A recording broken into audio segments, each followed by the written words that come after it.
Welcome back to the final squad of Friday, and we'll give you a quick rundown of the players on the lanes. Starting with two players from Cyprus, Yanis Konstantinou and Nick Chrysochos. From the Czech Republic, Yarin Lorenc. From England, we've got Daniel Balsam, Lee Cocker playing his first squad, and Sam Rose, and also Tracy Wallace playing her first squad. From Malta, a lot of Maltesers. Dylan Santillo, Justin Shikluna, Kenneth Harper, Kurt Attard, Kyle Burke, Luke Burke, Mark Bugeja, did I get it right this time? Mark Muscat, Matthew Magro, Moro Anastasi, Melissa Swift, Michaela Briffa, Philip Gruppetta, Philip Vancel, Riza Briffa, Rankin Camilleri, and Suabella and Tiziana Cadanante. And from the Netherlands, Peter Kniff, Frank Selvag from Norway, John Skogmo from Norway, and Marcus Lindskog from Sweden. Welcome back, everybody. You're watching the 2015 24th Malta Open live from the Eden Super Bowl in St George's Bay, Malta. My name's Dom Gall from TalkTemping.net, and in conjunction with Dutch Bowling TV and Bowling Digital, we're bringing you the stream this week. All thanks to QubicaAMF, who have put money into the pot, which TalkTemping's passed over to the tournament, meaning the 12 squads will get a €50 cash prize for the squad winner. Thank you very much to QubicaAMF for their kind support, especially to Roger Creamer and to Darren Lewis in England for QubicaAMF UK. Big shout out to Herbert Bickle from Bowling Digital, who's doing daily reports. You will see them fine reports on Bowling Digital, the #1 website for bowling in the world. TalkTemping's a close second, I think. We don't count USBC, that's kind of an association website. But for bowling media, there's nobody to beat Bowling Digital. And we at TalkTemping salute you. Also in conjunction with Flavio Cuva, who you may have seen, we did some fantastic slow-mo videos in the second squad of today. They will be back tomorrow at some point, and also in the final. And also Biet Grauaila from Switzerland, who does the photographs for Bowling Digital. Not really seen Beat bringing out his camera yet. I'm sure he'll take some cool shots before the end of the tournament. So welcome back to everybody. Come on the chat, let us know where you're from, who you are, who you want to win, who do you think will win. Welcome to Big Dan 1980, Elijah, Denty in the office, and many more. Please spread the web address to as many people as possible. And please like TalkTemping.net, Malta Open Championships, Bowling Digital, and World Bowling. Big shout out to Megan at World Bowling for promoting the tournament this week.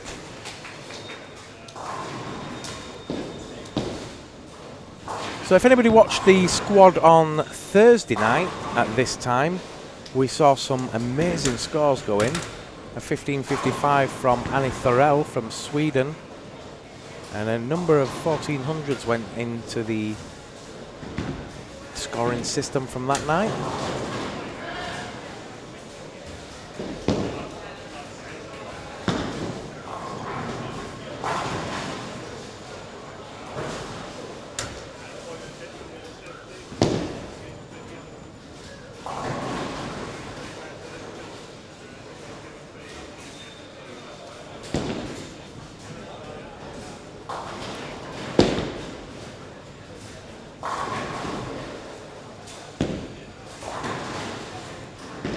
As I said earlier, my name's Dom Gall. I'm going to be with you for an hour or so, and then we're going to have our streaming partner from Dutch Bowling, Marco Landman's going to be in and do some commentary for an hour or so. Okay.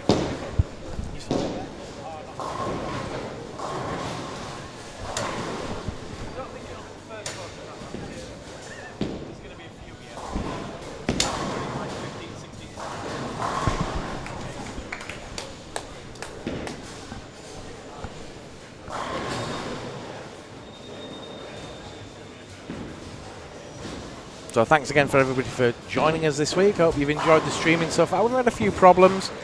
The internet connection's been a bit iffy at some points, but we do expect that during qualifying. And we try and iron it all out before the finals. The main thing is the finals. It's nice to see some of the commentary, and I think if you've seen any live streaming around Europe before, you don't tend to see a lot of commentary over the qualifying. They save it for the finals. It's not something I prefer to do. If you can have a live stream on, you may as well do some talking. It's kind of a bit boring watching a webcam all the time. I'm not sure what you guys think at home, but that's my personal opinion. I don't watch any streams when it's just a webcam. I find it boring. It's pointless doing it, really. But I understand why some people don't do the commentary. It's not an easy job to do. I've been here since 6:30 this morning, but we started streaming at 9, and we're still here at 9 o'clock. So it's not easy to talk about bowling for that many hours. I'm not losing my voice yet, but it's been a little bit sore, so I've been downing a little bit of honey every so often just to kind of keep everything in order. But enough of the excuses. Let's watch some bowling.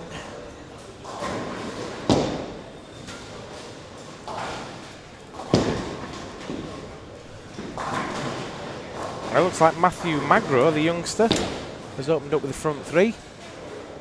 He's one of the kids in Malta that's been hotly tipped to be a future champion. The other one being Sarah Shwireb. But that's not to say that there's not a lot of young Maltese players getting some good coaching at the moment and going to make a name for themselves. It's only a small island, so to get noticed in and around Europe is very good.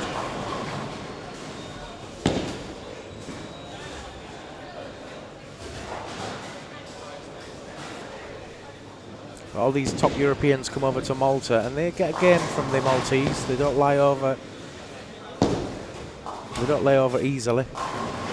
There has been Maltese champions before, and I'm sure there will be again.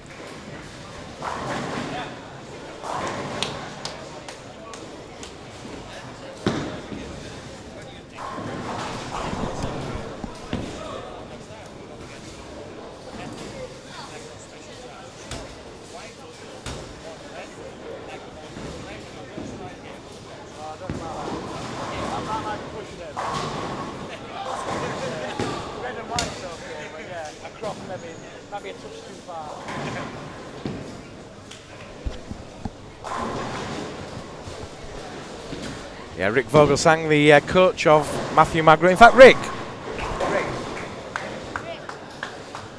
you want to come on for a bit? Sorry? Do you want to come on for a bit and we'll talk about Matthew and stuff? Yeah, sure.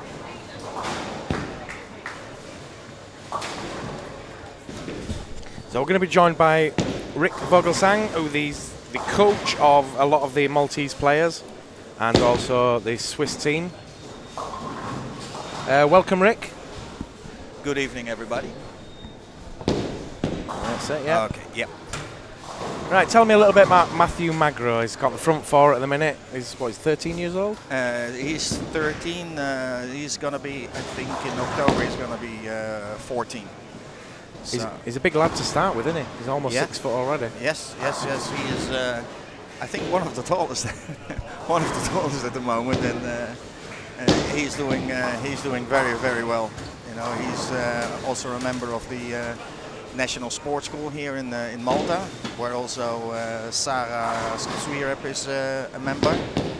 She's also from the National Sports School. So it's a well good thing here in Malta. They started with that school 2 years ago, and all the talented youngsters, badminton, swimming, various sports, yeah, athletics, gymnastics. You know. Oh, they got from 5. Oh, he got that one.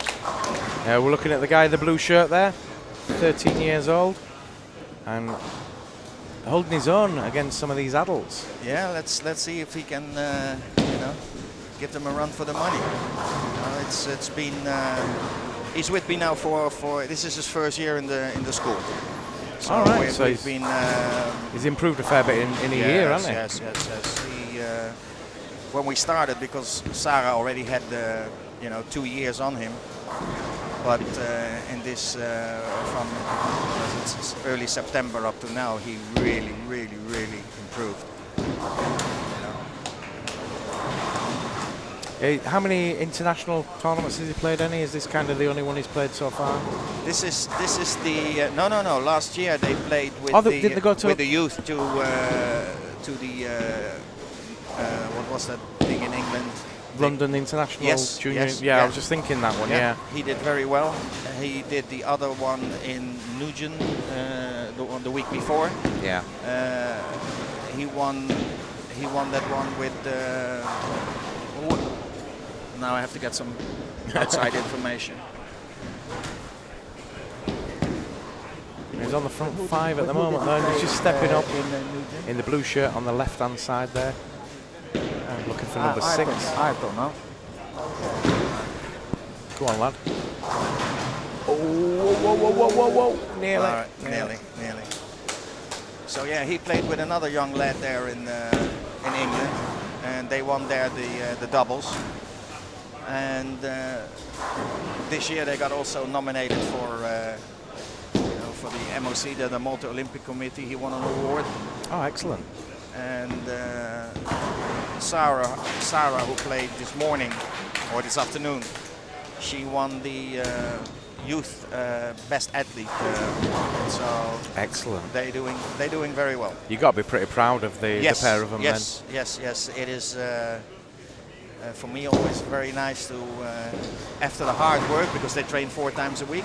Yeah. And now you can let them enjoy, and also myself can enjoy them play.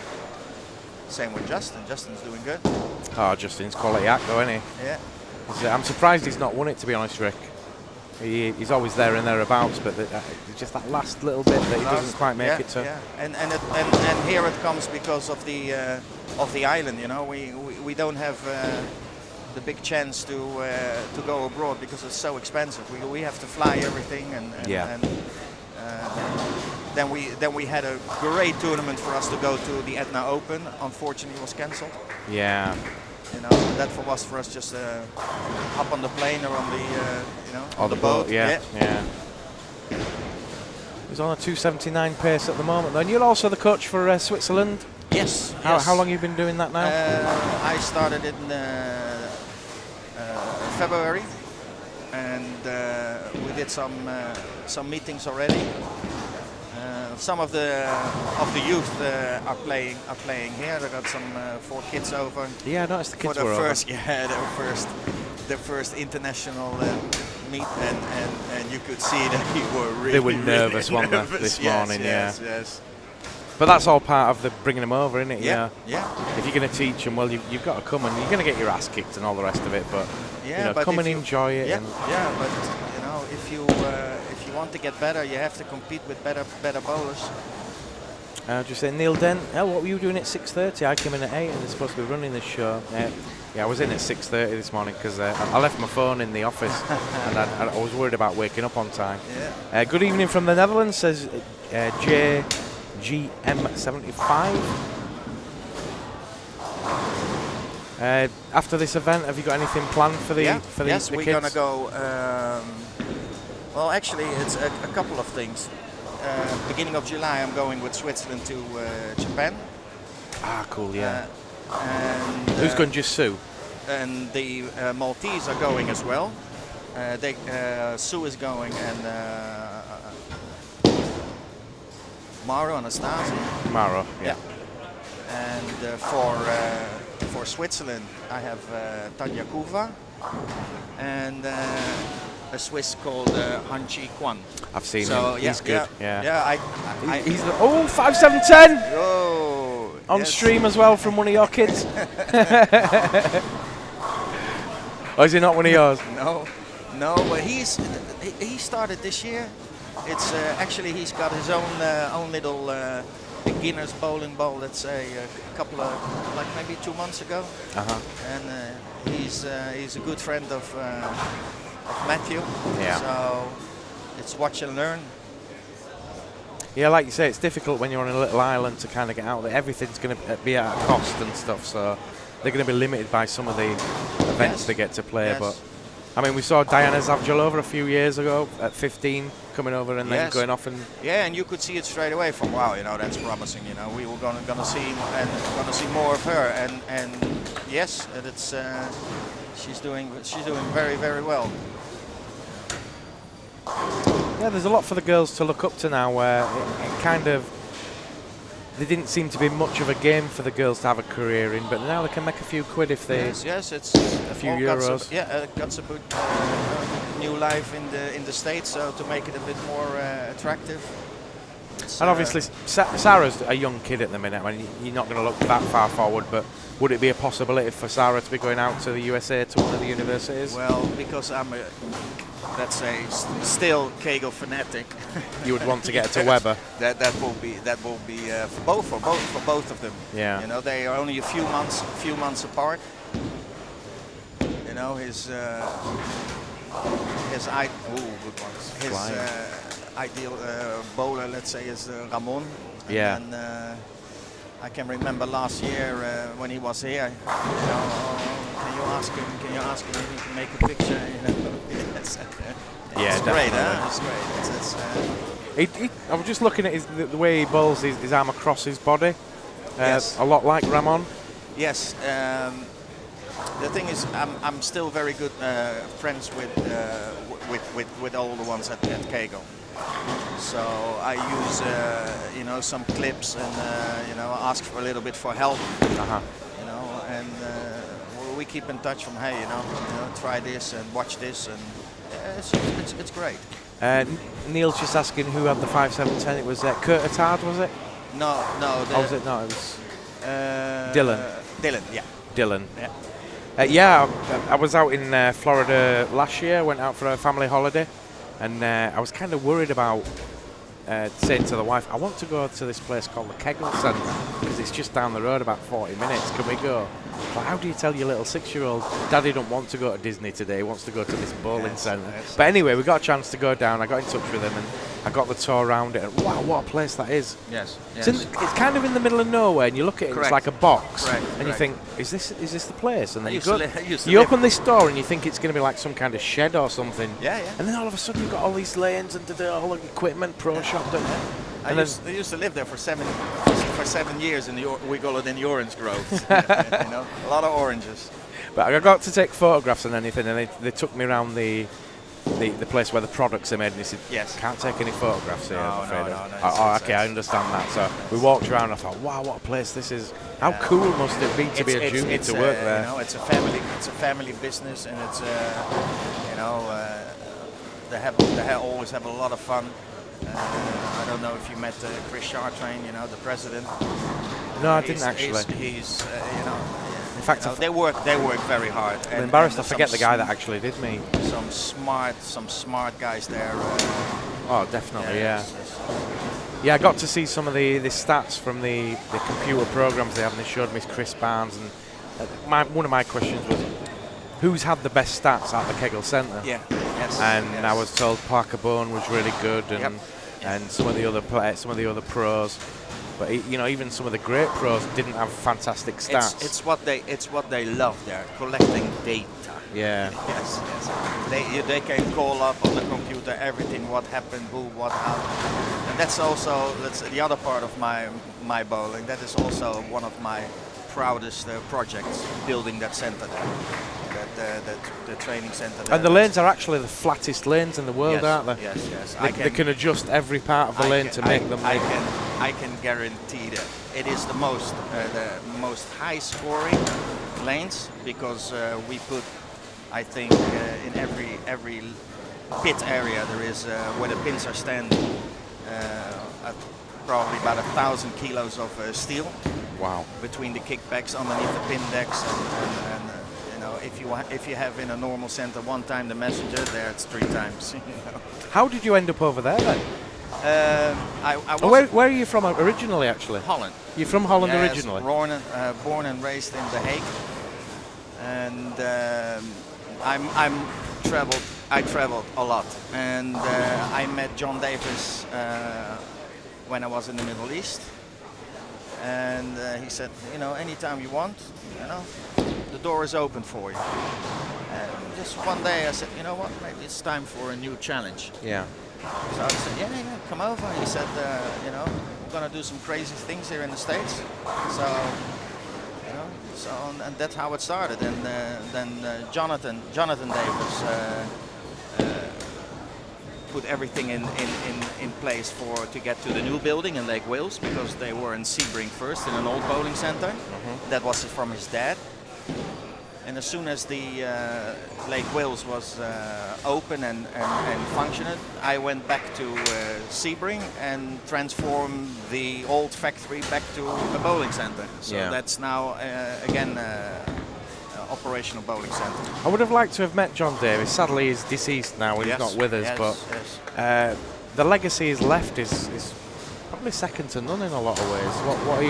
He had a dream to have what they've got there, and I think he did it. I think over the years he put his mark on the bowling industry, and I think that how you call it, that stamp will never go away.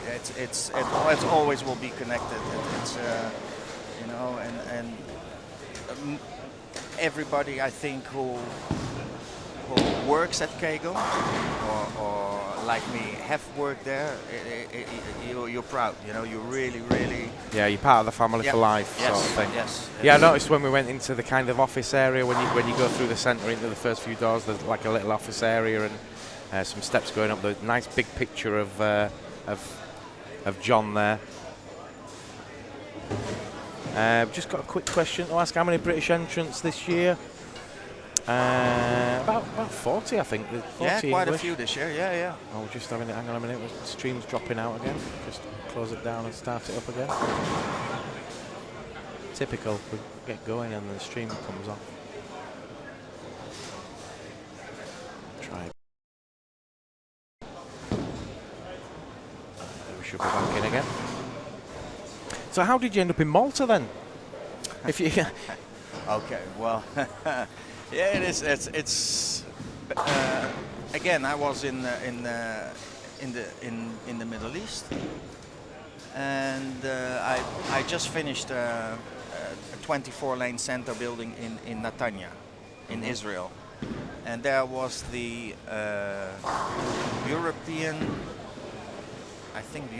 team, and there I saw or met and seen Sue for the first time. Subala, yeah. And a year later, or a couple of months later, there was the Israeli Open, and they turned up again, and we got in touch.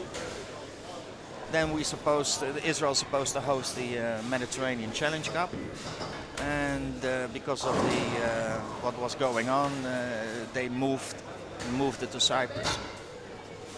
So there I met her again, and from there on. We've been actually kind together. Of sweet. So you kind of. It was with Kegel a little bit difficult, you know, because she still has, you know, Justin was still in school and Roxanne was studying, so it was like flying, you know. Yeah. Across. But on the other hand. That's nice though. You moved over for love. Yeah, but it's also worked out for both of them, for Sue and Justin. You know. Yeah. They spend a lot of time at the Kegel Training Center. So he had the opportunity, you know, with Jason Couch, Kelly Kulik, all the big names. They were at the Kegel Training, and then there was that little 17-year-old boy throwing bowling balls from the morning till the evening. Yeah, it's funny, for a couple of years I didn't actually know that Justin was Sue's son, and he's bowling away. He's good. And Sue goes, "It's my son, you know." Yes. Really? Yes. Yeah. Apparently. He's got his dad's name then. Yeah. Right. It's, you know, I wasn't here then, but apparently when Sue was bowling, you know, he was in the how you call it, push chair. Yeah, that's the push chair, you know, in the players area, and he was just watching, you know. So. Yeah, he spent all his life inside a bowling centre. Yes. You must be quite proud of him though, because he's turned into a talented young man. Yes, and then again, you know, it's. I think if he, let's say, if we had lived, I don't know, maybe in England. Yeah, somewhere where you could travel. Probably he would be somewhere overseas now. He would be known. Yeah. Yes.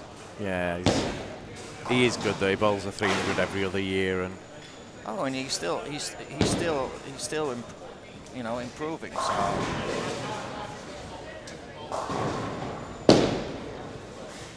Stream's just gone off again, Rick. Hang on a second. I hate that when you're getting a good interview going and then you get problems with the stream. Something wrong with the internet connection in Malta, I think, at the moment. And we should be back again. Apologies for the stream dropping out. Dom, can you put up a split screen with players you were talking to by your side? We will do that at some point. We're going to have some picture-in-picture. We've just been keeping it quite steady. We'll go over to the other side of the house for a little bit just so you can see some of that while Rick and I are talking. So you're looking forward to going to Japan then, obviously? You've never been before? No. I've been... Hope you like sushi. Yes. We've got some good sushi places here. Yeah, I've heard. Marco's gone for one now. Yes, yeah, they went up to Hugo and I told them, I said, listen, you know, it's not only sushi, very good, you know, curries. So what we didn't actually see what Matthew had in that game, did we? He must have had 222. That's not a bad start for a youngster. No. We'll have some scores for you very shortly after the first game. Neil, are you watching? Can you bring some scores out, please?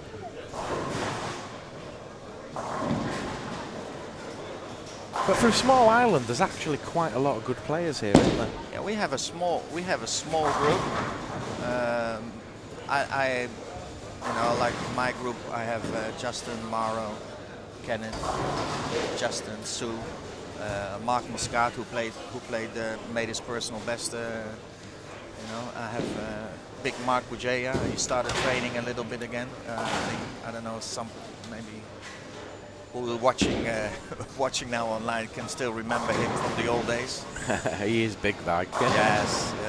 Was he about 6'5"? At least. Or more, yeah.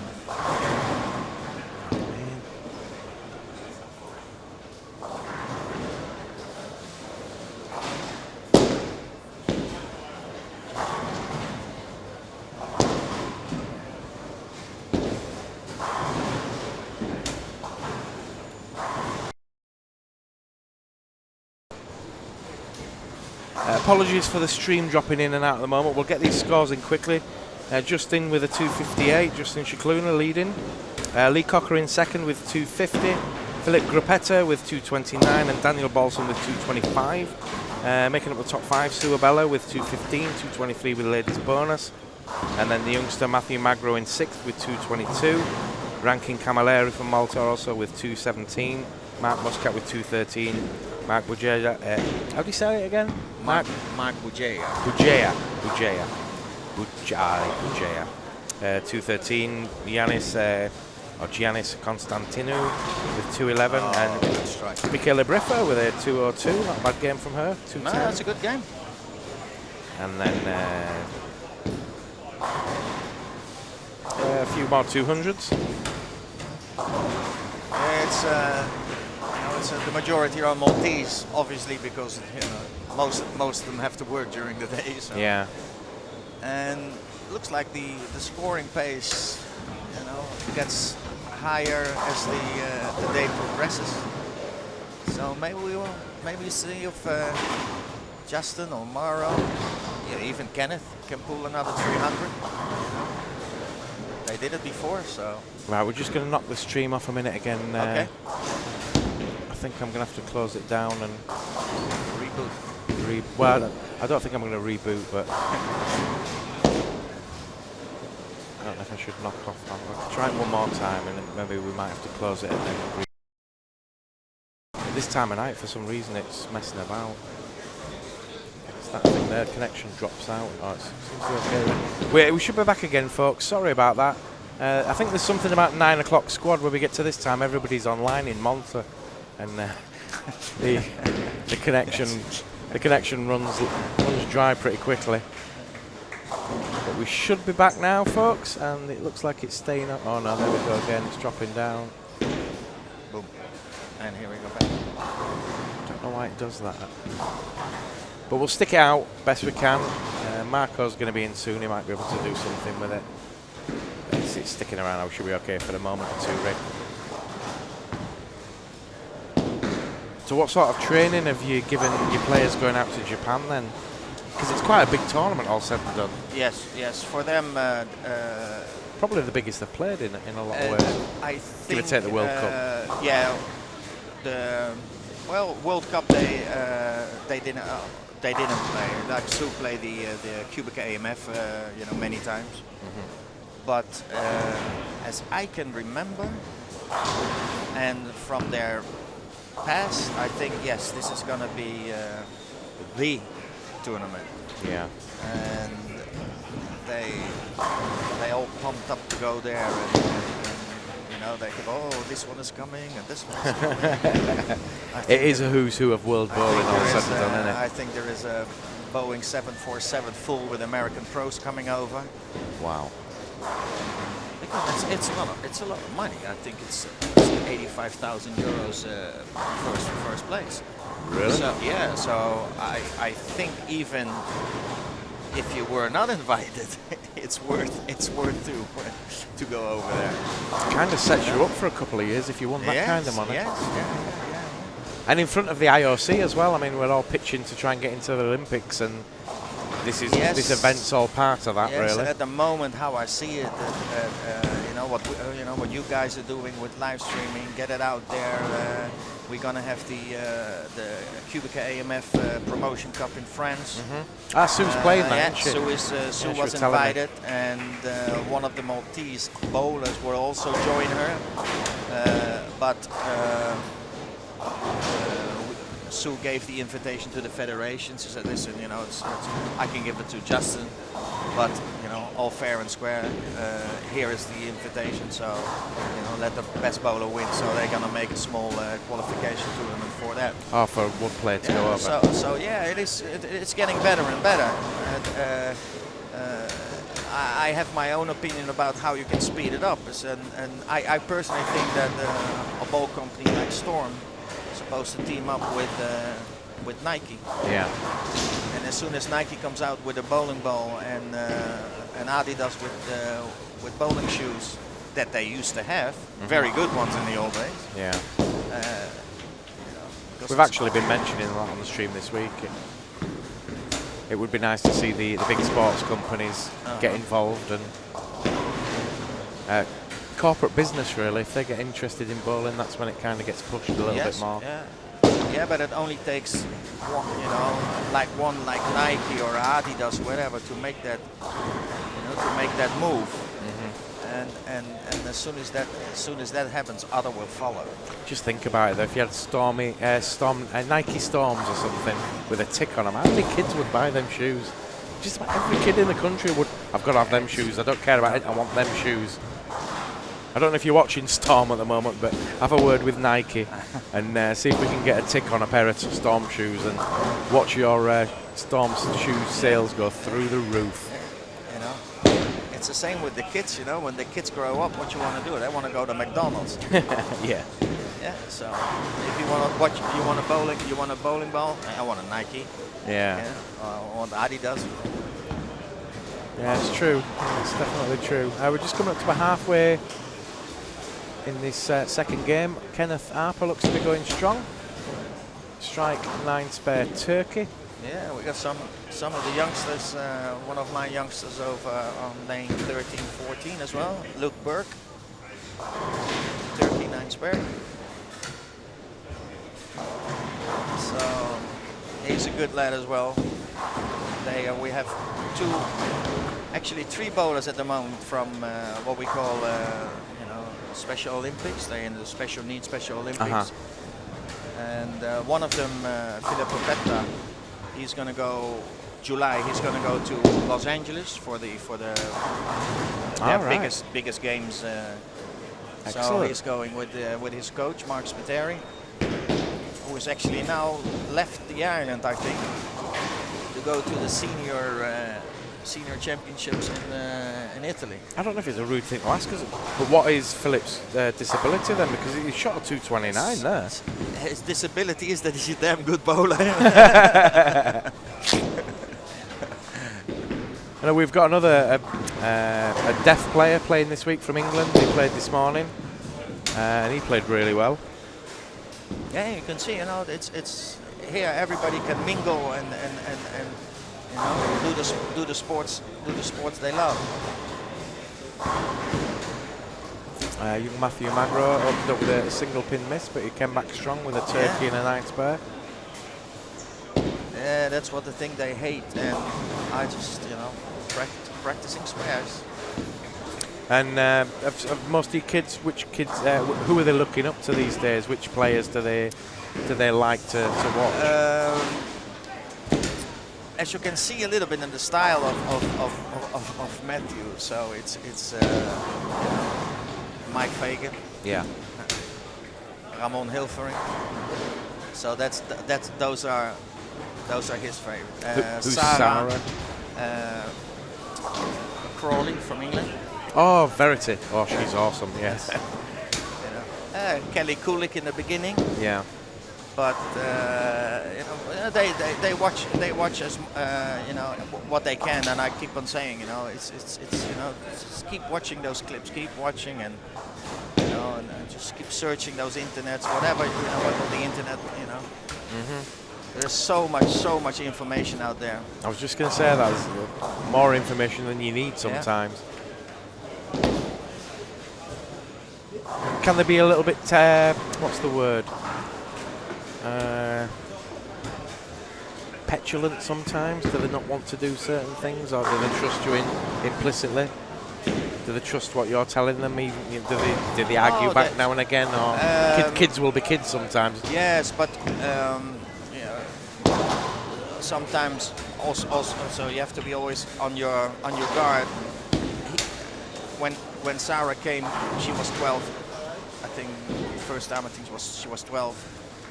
And it was very, very hard to communicate because they're shy and but it's the same when Matthew started, But now they come and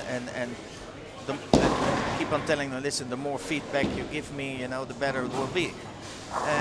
And they start to understand it now much better, and especially when they're young, you have to keep the training a bit interesting, don't get it so boring and At the end of the day, you've got to trust your coach, haven't you? Yes, yeah. You've got to believe what they're telling you, and then when other people are around you that are not your coach saying you should be doing this, they've kind of got to ignore that. Maybe listen to it, but ignore it, or bring it to you and say, so-and-so's told me I should maybe be doing this, and then at least you can explain, well, actually that's quite right, or that's wrong, or... Yeah. A lot of coaches in the world, if you know what I mean. They'll all, tell you something that's maybe slightly different to the... Yeah, and I just, I didn't invent the wheel, and that's been invented already a long time ago, and it's just getting better and better. But sharing, it's for me, it's more sharing the information, and you can talk about it on the social media or by email or whatever, and okay, somebody can come up with an idea. Well, maybe this is good. And I think this is the best, and you can have a look at it. And you say, maybe, because everybody is different. You cannot, let's say, as a coach, push one certain style on all your bowlers. Yeah. Everybody has something, what's their own. And that's what I try.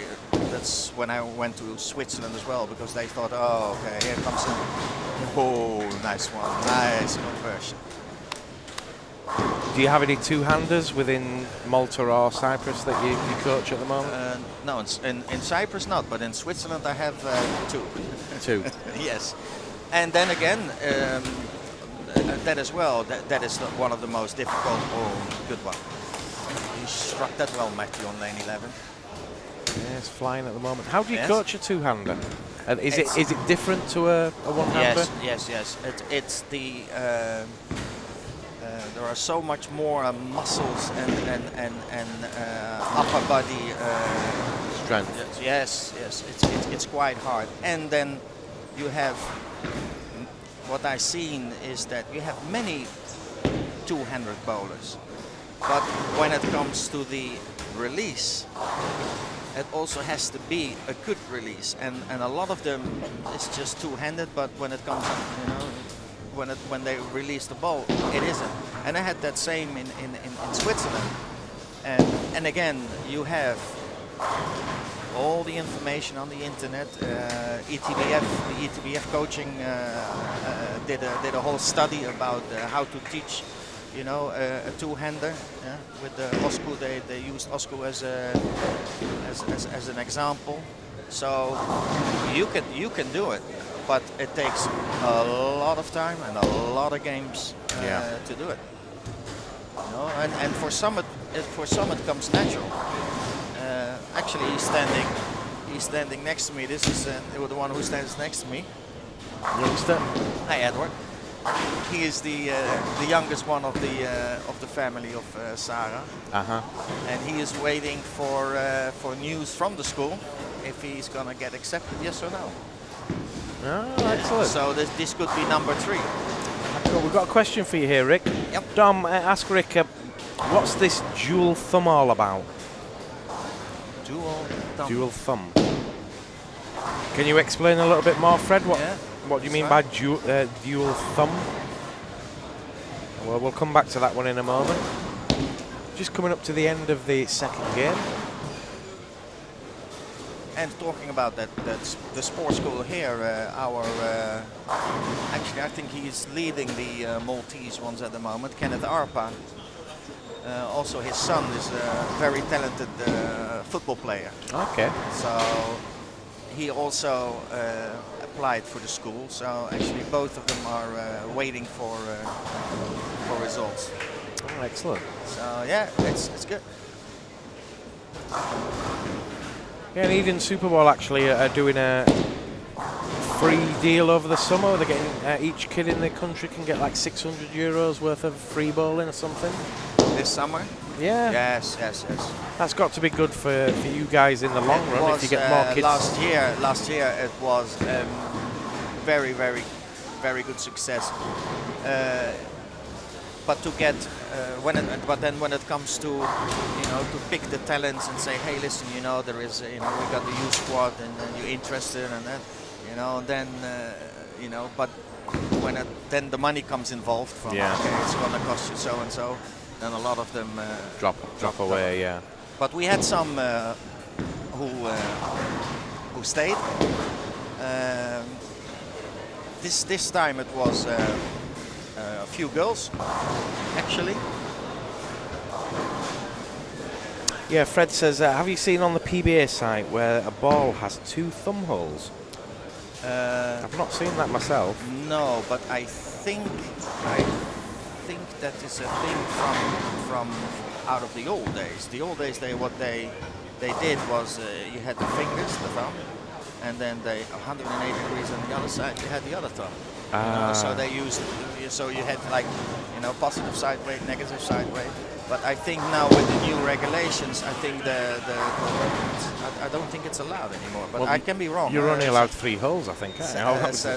Well, that's still. I don't know if they changed that rule, but I think the maximum is. I've not had anything through on a release that says anything about that. 12, I think. It says it's on the 900 Global Drilling Suggestions page. And Big Dan 1980 says, I would imagine this is so that you can use the same ball but get 2 different reactions from the same ball by just turning the ball around. Yeah. 1 pin up and 1 pin down reaction. Yeah. But I don't know if I never seen it anymore. Let's say here or abroad that they're using to be honest though, back in the early 90s we dabbled around with bowling 2-fingered, kind of a before two-handed came around, you used to palm it. You'd get just your two fingers. George you'd Patel. take your thumb out. George Patel, yeah. But what we used to do, we'd turn the ball all the way around to make it go longer. Yeah. You got a totally different reaction on the ball. But I think now that it's also not allowed anymore, because now the hand has to be in a certain degree, whereas where the thumb has to be. So you're also not allowed. Let's say what I understood is Belmo cannot bowl and then turn the ball 180 degrees and bowl it again. I don't. Right. It has to lay now within a certain degree. What's your thoughts on the whole two-handed thing? I mean, Jason gets a lot of crap that it's not allowed and it's cheating and all the rest of it. I see it like this. When you get good, you get a lot of crap. Yeah. I've seen it with Sarah. I've seen it now with Matthew. Sarah is out of it now. When Sarah became good as a youngster, me as a coach, got a lot of crap from everybody, including parents, everybody. Because when you get good, you get a big target on your back. Yeah. So, but then when Sarah became that good, then it wasn't a fluke anymore, or it wasn't a from There was, how you say, there was no way around it. Yeah. She was established here in Malta within 2 years as one of the best young bowlsters. So then this season, Matthew joined me, and Matthew, I still got the videos, wasn't good. He trained very hard. He won his first tournament 2 months ago, and there it started again. You know, you could hear it from the parents, you know, applauding the others and boo boo boo and this and that. And I told him, and his dad, you know, was angry and said, listen, I said, when you get good, you get a target on your back. You have to grow. And it's the same with Jason. Yes, he plays with two-handed, but nobody knows, or maybe not a lot of people know, that he's been bowling since he's been 4 years old. Yeah. You know, I think he made once my best. What did he say once? My best kinder crash was lane 13, 14 or something, or my best playground. You know, because his dad, his parents owned the bowling center. So yeah, he spent the whole day in his bowling center. You know, so two-handed, it doesn't come for free. It doesn't come, you know, about two-handed, you know, but he must have gone through a lot of rubbish when he was a kid, though, bowling two-handed. And obviously, his parents have been behind him from day one. You do what you want to do, Jason. But he's totally changed. He's turned the game on its head. Yeah, but when I was still in Holland, I used to work in bowling Scheveningen, and there was a little baby that came always because his mom bowled in my team. Michael Sassen. Michael Sassen, yeah. Michael Sassen. The ones who know him, same. He, you know, since he was a baby, he was in the bowling. Also bowled two-handed, but he switched. Yeah. But he bowled two-handed, and at an age of I think he was 9, 10, he averaged quite good with two hands. But I'm talking, you know, a long time ago. Well, you're talking before Jason's time. Yes, yes. And the thing is, Jason's stuck with it, you know. Yeah, it's kind of strange how Jason and then Oscar at the other side of the world came through pretty much at the same time. Yeah. And became two of the best bowlers in the world for a while. Oscar's dropped off a little bit now. He's got a family and stuff. And everybody goes through that phase. Everybody goes through that phase. But I keep on saying two-handed or you know, and then I say it's even worse if you got a left-hander. Oh, two-handed left-hander. Yes, yeah. You know. It's double whammy, isn't it? Recently, the one who did so well, the American left-handed two-hand bowler, he just got a contract with Storm, I think. You know, he played at in Vegas. He did very well. Okay, but don't say that they don't have to train or they have, you know, yeah, they got the reps, but sometimes that can also be a disadvantage. And I don't know if you ever seen Jason. He can play good bowling also with one yeah, hand. he's good with his hand. Yeah, one hand. But there was a guy called Mike Edwards on the PBA tour years ago bowling with 2 fingers in the ball. Yeah. So how is that any different from two-handed in a way? I mean, Same. when you look at Jason, you actually analyse his shot. When he releases the ball, It's like a normal. it's like a normal shot. Yes. He's holding it all the way through Correct. because it's a support thing that he always Correct. had from a kid, because he wasn't strong enough when he was a kid, and then he's carried that through. But at the last moment, he's actually bowling one-handed, Yes, or two-fingered, yes. effectively. But if you look at the good ones, the good two-handed bowlers, they all bowl like that. Yeah. You know, and the bad ones, they use the 2 hands. They to use make the 2 hands to get the revs. Yeah. And I think that's if they're gonna start looking a bit more at the details, specifics, as how you know, Osku and Jason are bowling. You know, it's not that look. Time will tell, you know, because of there's some say it's very bad. He's going to for have your a bad back, that, and so, yeah. Okay, I think Jason is getting now on that age that from now, let's see how long you can, you know. I don't see it. The only thing I've seen over the years with Jason is that he became much smoother. If you watch some videos from a couple of years ago, and I had some when he played in South Africa, the AMF, I think it was the AMF World Cup in South Africa. I think he was there, or was it somewhere else? It was one of the QubicaAMF, and then the ones lately, you can see that he's smoothed out for a two-hander. He's one very smooth, I think, compared to a lot of other two-handed bowlers. Yeah. And Jason's a really nice bloke with it, and he wants to get back to his family as soon as possible, so he's going to be in and out. I don't think we're going to see Jason at 40, 50-year-old still bowling. He wants to earn his money and then spend his time with his kids, effectively. And maybe they'll become Hugo and the other ones. Is it? I forget what his little girl's called. They're probably likely to follow Dad's example, maybe. Yeah, I think they have 2 or 3 centers in Australia, so you know, and you know, I met his dad a couple of times, and it's a very nice family, very nice, very open, very friendly. You can ask him anything you want. That's nice. That's also what I understood here as well. Is that now with that social media, it becomes a bit more open and trolls, they call them, Rick. I think people just troll for the sake of it. They're just trying to get a reaction out of people most of the time. Yeah. I mean, I know as a junior, you used to get parents saying stuff about you and stuff like that, and I always thought it was a form of bullying. You know, parents shouldn't be saying anything to other people's kids or even their own. It's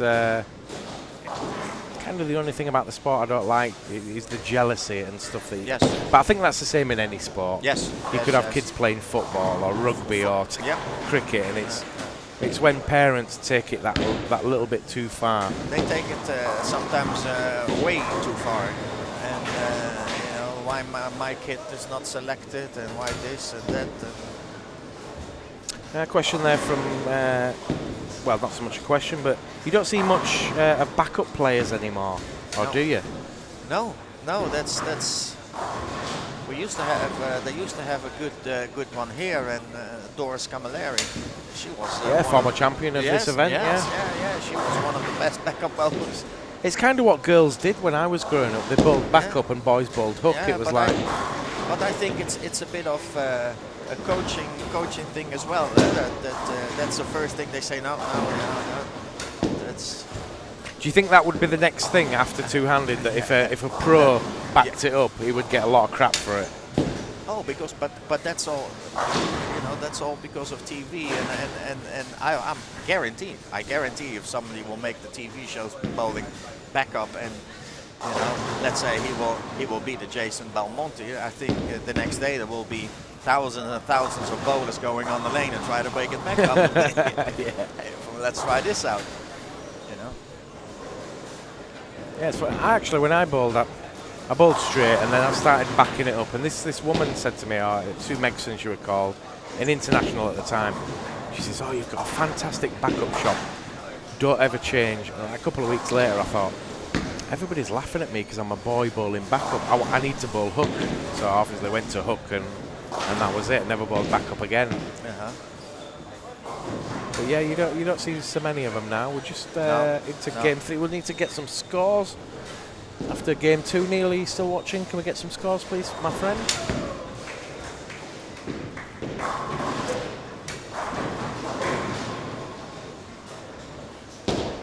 Kind of talking away, Rick, and we're not actually watching what's going on the lanes. Yeah. But we'll get some scores after 2 games, and we'll have a rough idea of what's happening in this squad. Justin was 258 after the first game, but we've had another game in since then.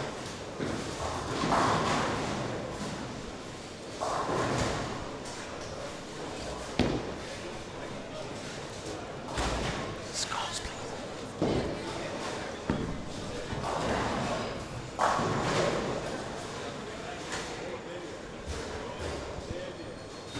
Doesn't look to be too many strings of strikes, but we're only 2 or 3 frames into it.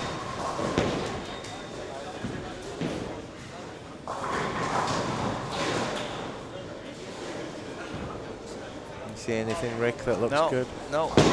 Well, they're in the second, third frame, but... Oh, we've got front 4 down there from Tiziana. And then a split spare by the looks of it. Just scores are coming now. Thank you.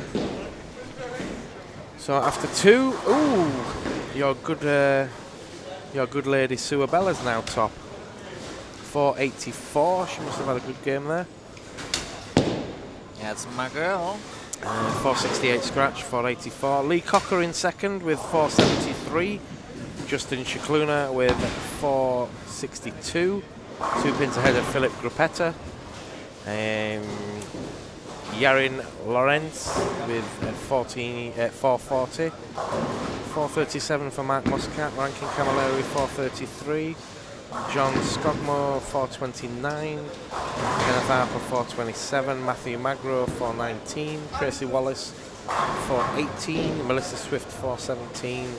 Luke Burke 415. Daniel Balsam 413. Mark Bugeja Bugeja.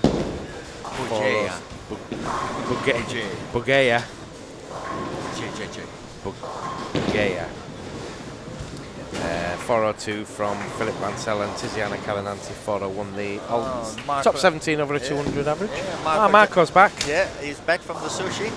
Excellent. So we're going to be... How was the sushi? Good.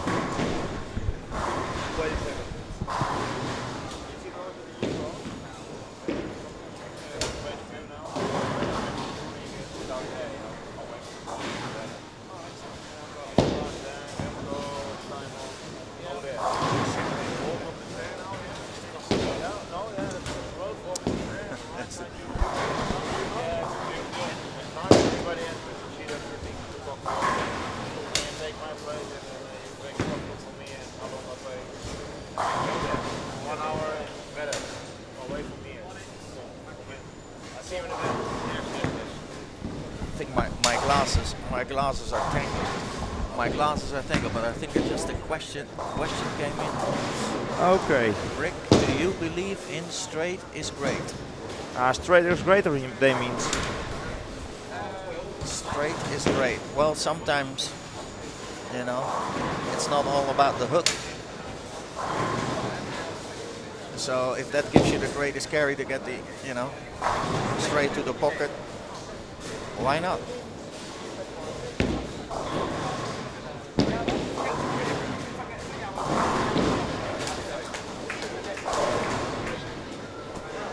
So, okay, we send it Dominic to the Hugos.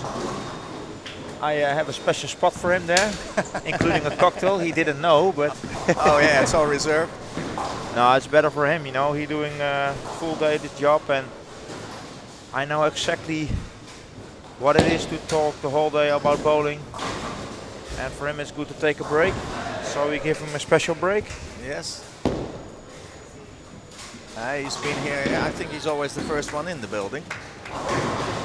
Yeah. First one in, last one to go.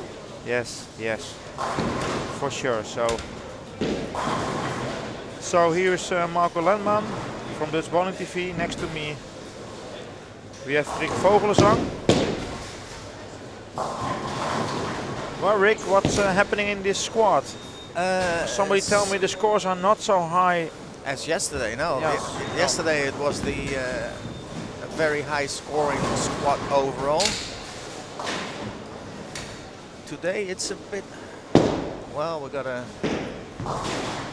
good game here on lane 7 and 8. Lee Cocker, yeah. Lee Yeah. Cocker, England is on to.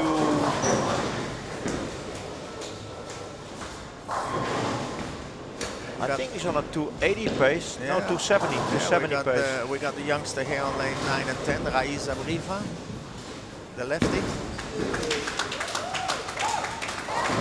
Oh.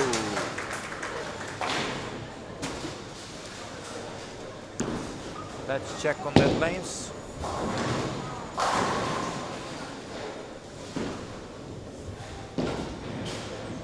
So Lee can probably shoot big game here. He's now 653, he's still in frame 8. With 5 in a row. Well, somebody asked me if I get into the bowling, what will be the cutoff? What do you think, Rick? What will be the cutoff for top 28? It's a good question. It's all. Yeah.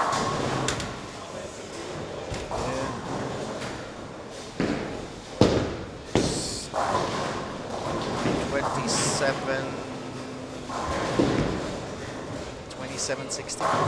2760, yeah, so 360 over. That's exactly what I thought also. I remember from last year, if you shoot 1350 and 1350, I think that was not enough last year. Yeah, but the scoring this year is also slightly higher because of Yes. the changes they made to the upgrade to the oil machine and the change in the oil that they're using now. So they're using now the Kegel Fire, and that's helped the back end a little bit here. So Yeah. And what oil did they use last year? that was, as I can remember, offense. Kegel offense, okay. Yeah. They kept the cleaner, the Yeah. same cleaner, defense C, but it gives a bit more reaction in the back. Yes. So they did a lot of changes. Yeah.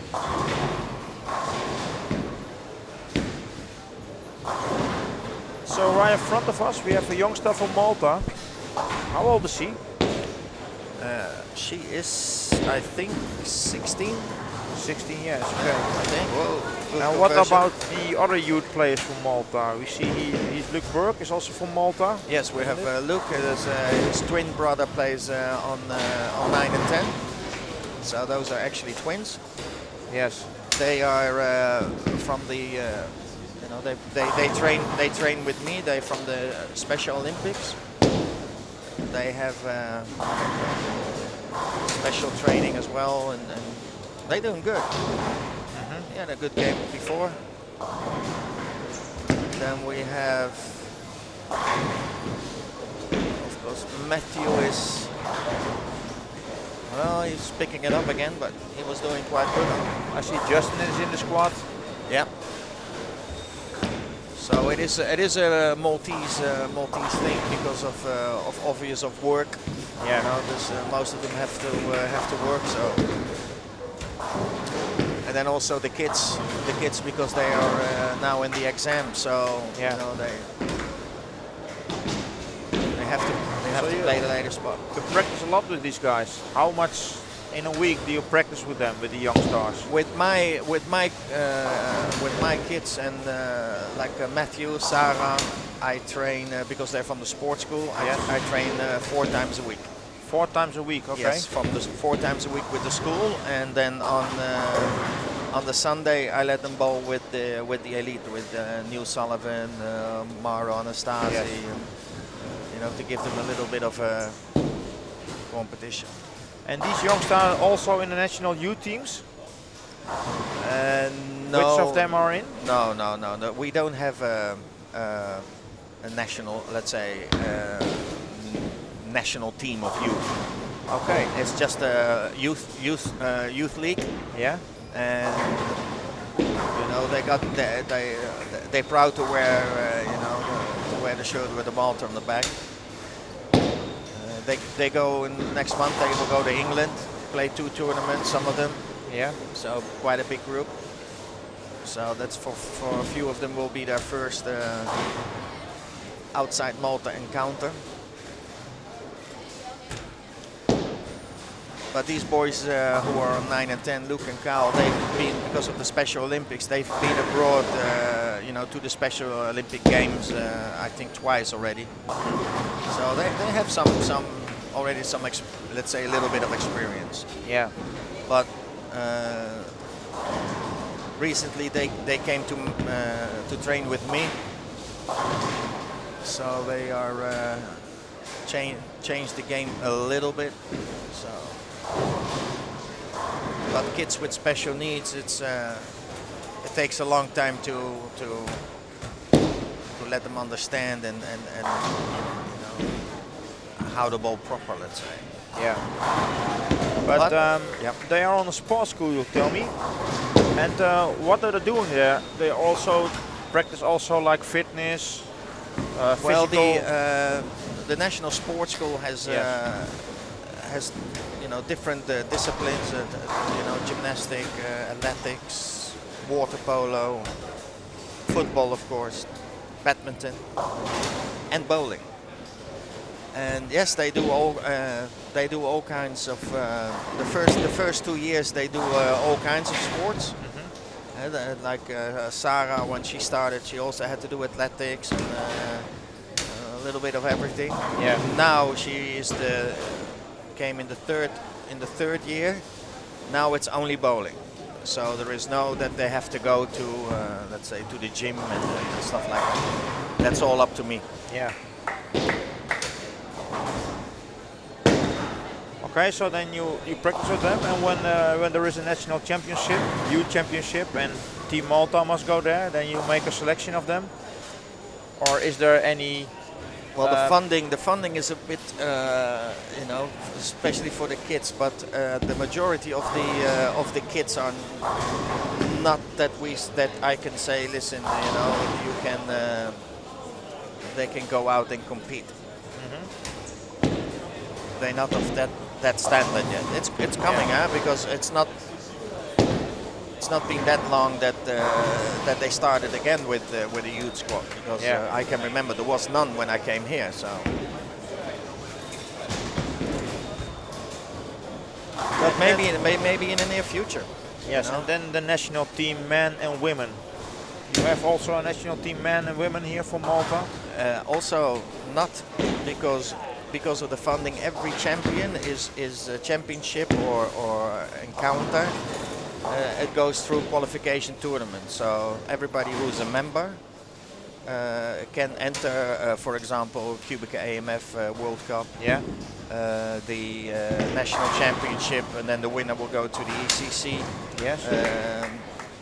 Then any other tournament where there is, we also play the Commonwealth Games, so that's all through tournaments. So Team Malta, the men were not in Denmark? No. Why was that? Funding. Okay. And it's the same with the ladies. Yeah. And now now we have the seniors playing at in Italy. You know, but that's close by. That is for us. That's like you know, taking the train. You know. Yes. So that is possible. But for example, the next one of the youth is in Iceland. It's way too far. expensive. Way too far. Yeah.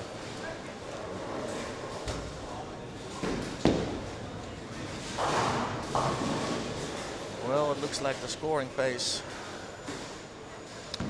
Yeah, we see a lot of strikes, but a lot of opens as well. The youth games, I thought Cocker will finish on 2:59. I think this is the highest what I can see from here. Yes. What it seems to be. Kenneth Arpa can finish 2:48 if he strikes out. Sam Rose can finish also on 2:40, 2:47.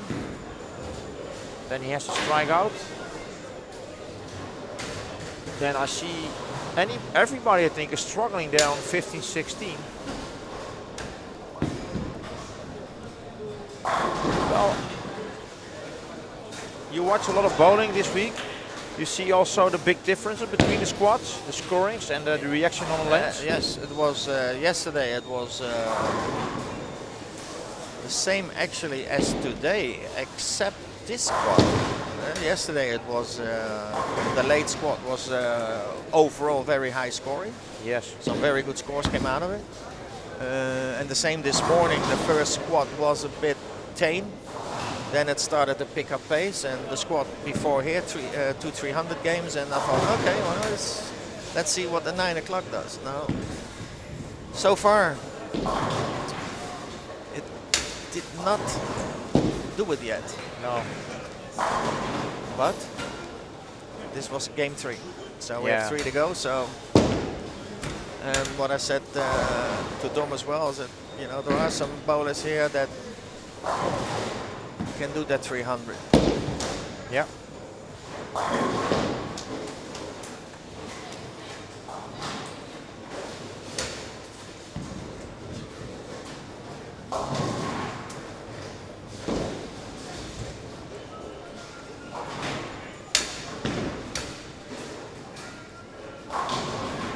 I can even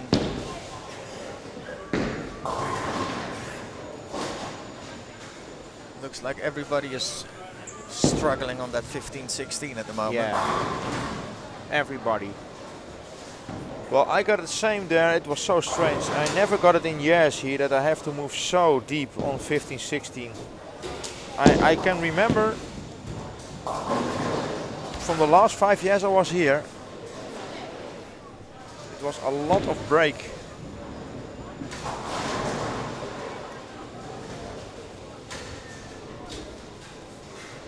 And it seems now, yeah, really all the 4 players are struggling there. I think nobody of them can shoot 200. No, and I think Sue was leading. Sue, she was first with 484 total score, including bonus.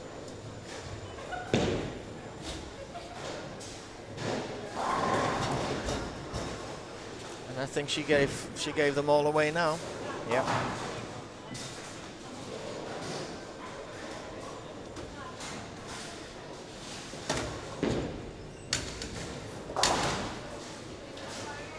So Kenneth play again. I think he played for the 4th time now. His 4th squad, Kenneth Arpa. Yes, I think it's his 4th And he's squad. already in the finals. With 29.50 or something like that he got. 29.20, 29.50, 40. Yeah, but he likes to compete, and he just likes to make it better. And make sure that he solid in the top 8. I think he has enough, but you never know. You never know. You never know. But it's I think at the moment there is only one that can say, okay, I'm in. So yeah. So amazing. I see in front of us Lee Cocker is on 732 now. I think he's the number 1. What I can see from our position. And he starts with a strike, as you can see.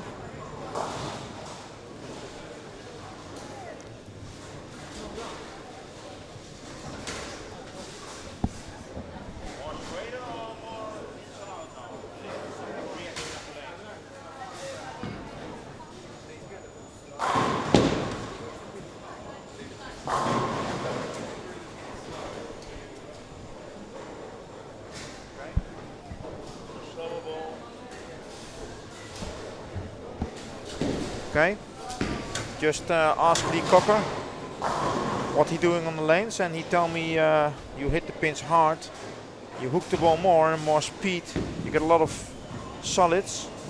Set it slower up a little bit. When it rolls slower into the pins, getting more and more strikes now. That's how he attacked these lanes at this moment.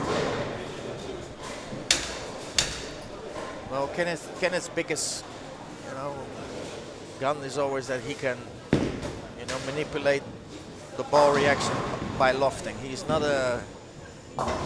he doesn't like to, move inwards or change, but he prefers to stick it out where he's playing with a little bit loft, a little bit less. And he's here in Malta quite successful with it.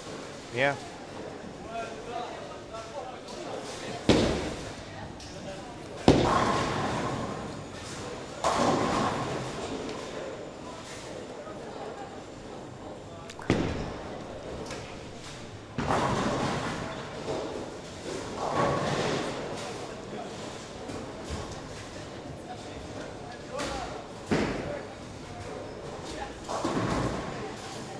All the players almost done with game 3.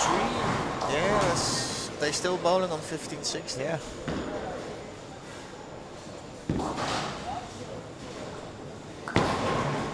So they're all done now. Now let's see.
Okay, now all the players start with the 4th game. And I think we will receive the scores after 3 within a minute.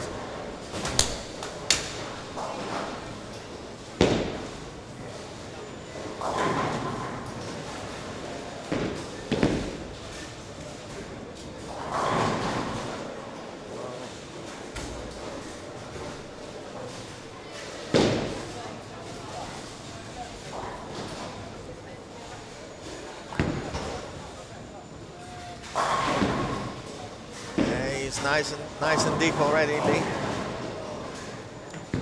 Still has 3 games to go, so yeah.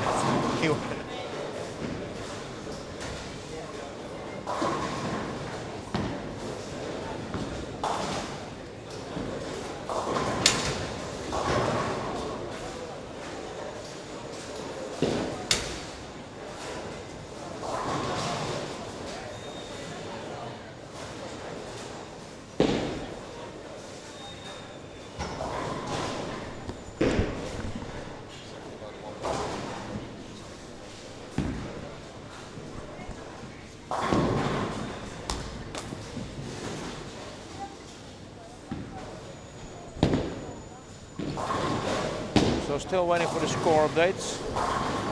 While Rick is had left.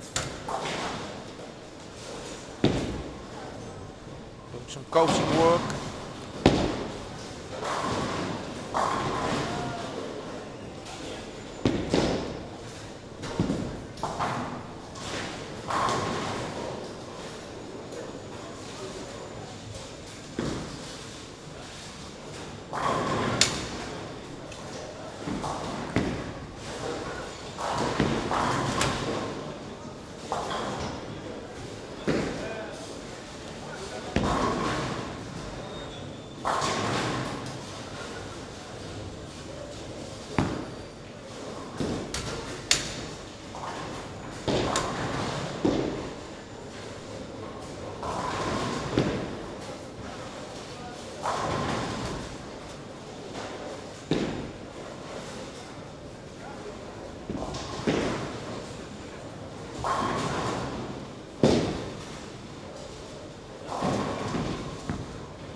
Kenneth Arpar now on 7 and 8 from 5. Lee Cocker has strike open frame 4 in a row.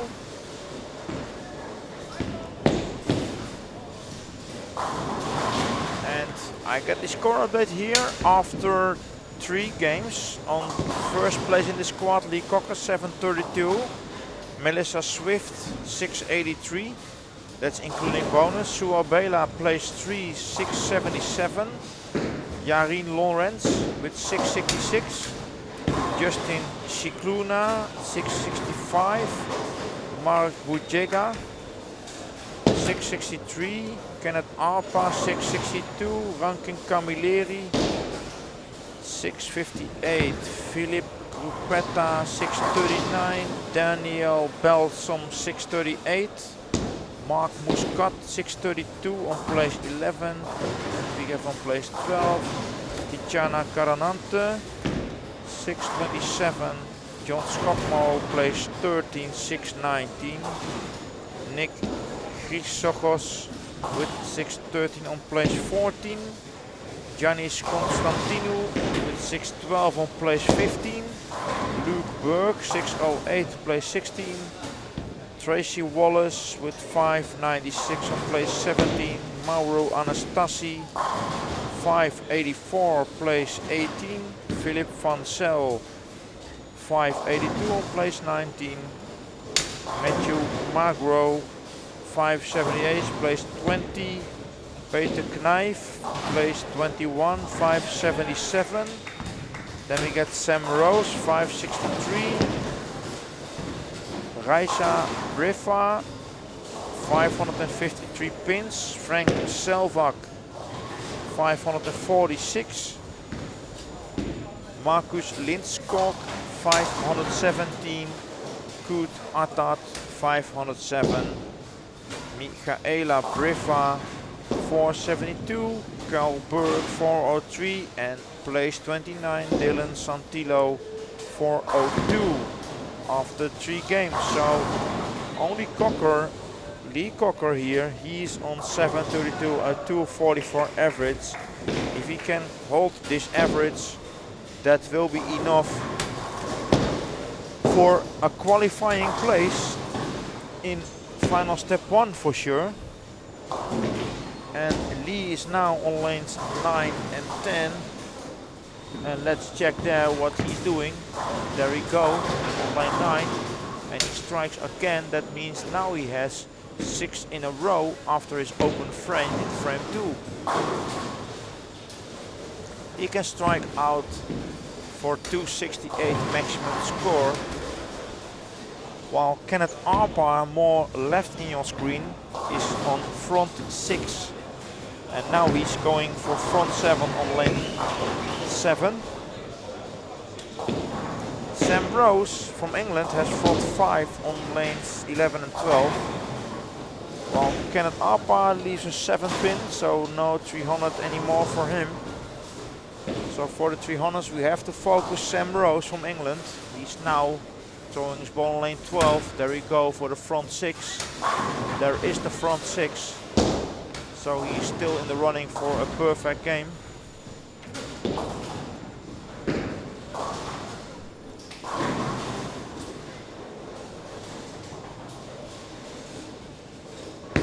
But in the lead in this squad is Lee Cocker from England.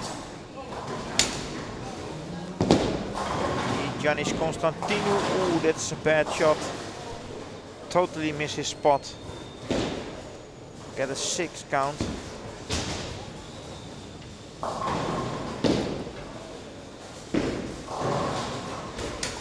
Need a leader, Lee Cocker. Nice shot again. Now he got 7 in a row.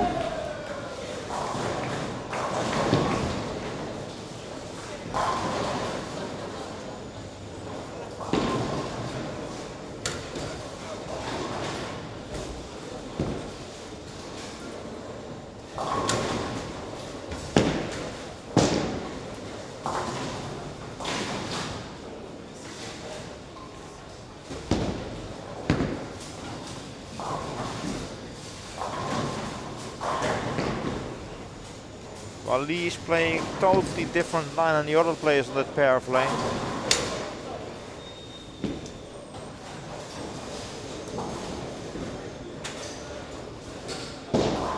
More inside out lane than the other does.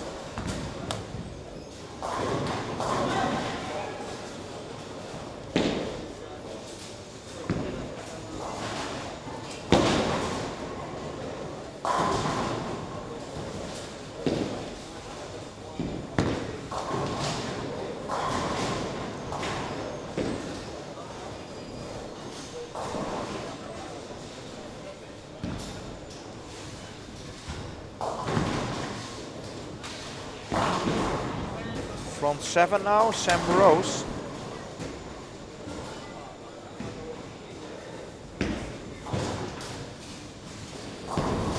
Lee Cocker going to the 10th frame. Can strike out for 268. So see first what he do in his first shot. Lane 9. There we go. That's strike number 1. 2 to go.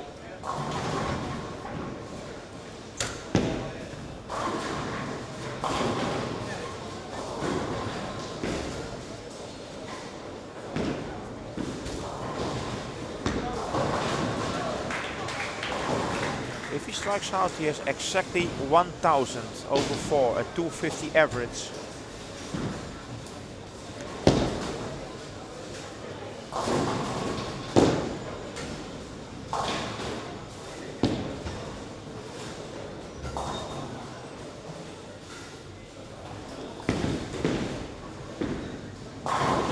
Oh, nice shot again.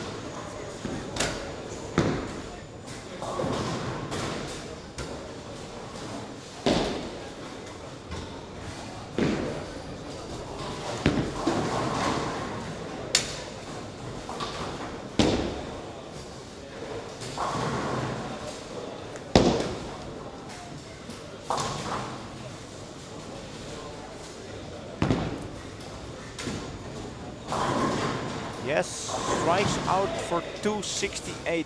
Lee Cocker 268. Total pinfall 1000 pins over 4 games. And for sure he will stay on position 1 in this squad. So the leader after 4 games is Lee Cocker from England. But now we can focus here on lanes 11 and 12 because Sam Rose has front 8. And now, he is front 7, now he has front 8, so 4 strikes away from a perfect game again. What means that we have 4 300s in this event. 3 300 games so far.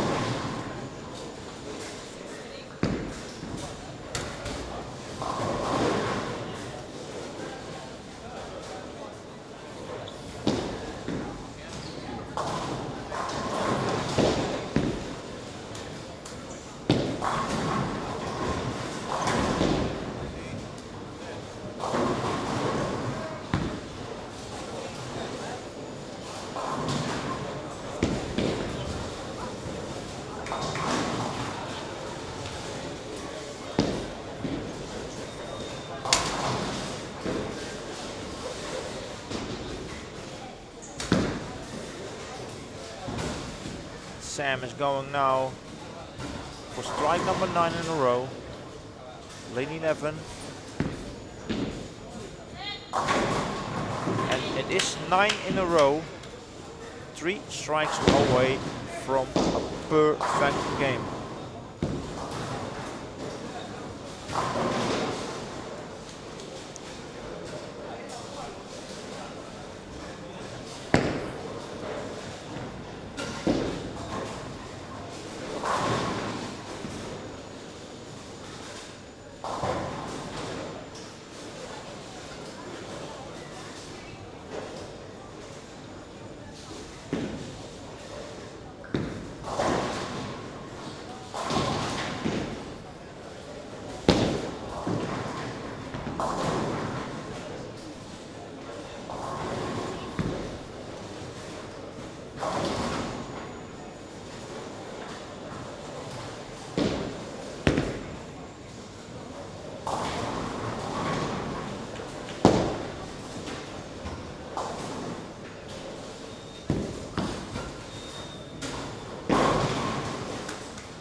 Let's see how Sam can strike out.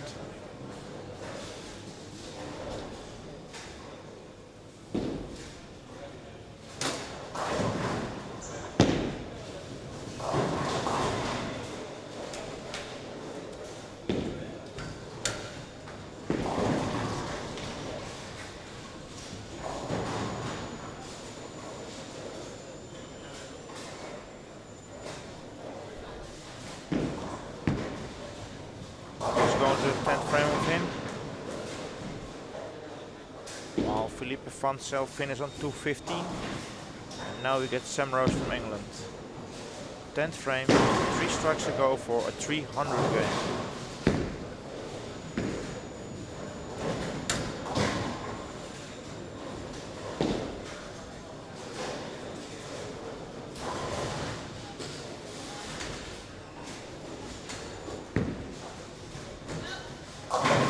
And there is strike number 1.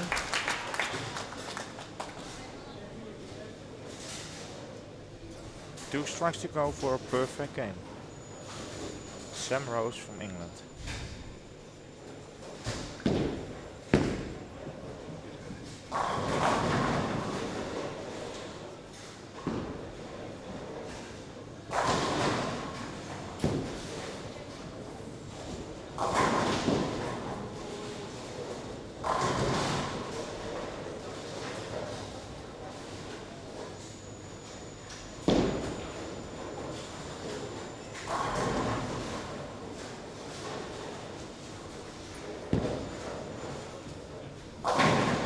Yes, and there is 11 in a row.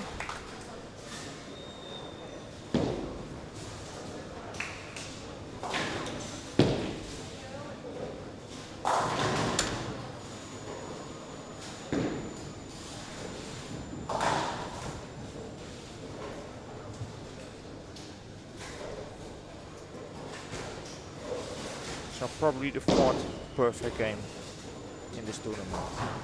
Focus on his last shot.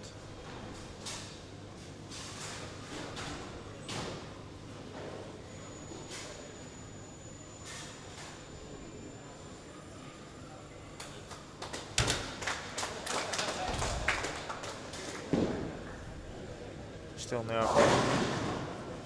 No matter. Just throw the ball, hit the pins and strike.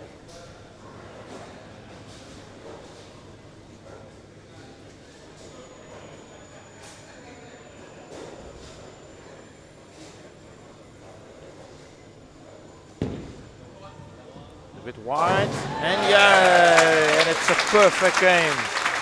Sam Rose from England. Perfect game, the 4th 300 at Malta Open 2015.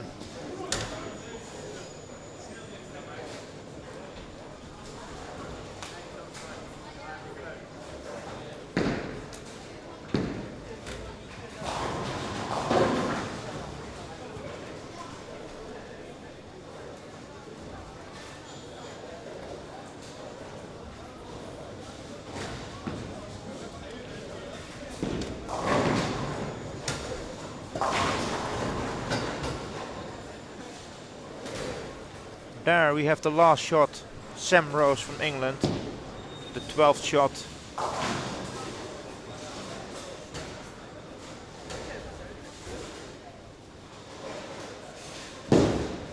Perfect game, and the 4th 300 at Malta Open 2015.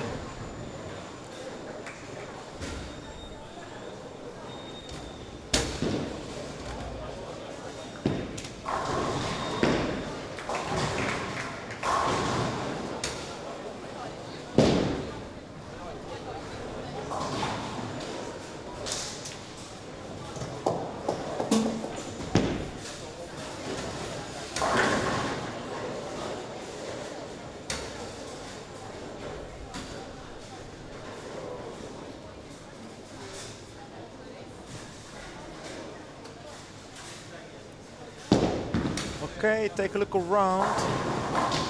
Wild lanes 5 till 10. I'll start with game number 5. And we see that 13-14 still running in game 4 also as well. Lanes 15 till 18. So we have to wait till they are finished there. Then we get another score update after 4 games.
So if you just tune in, Friday evening, you are at the 24th Malta Open Championships 2015.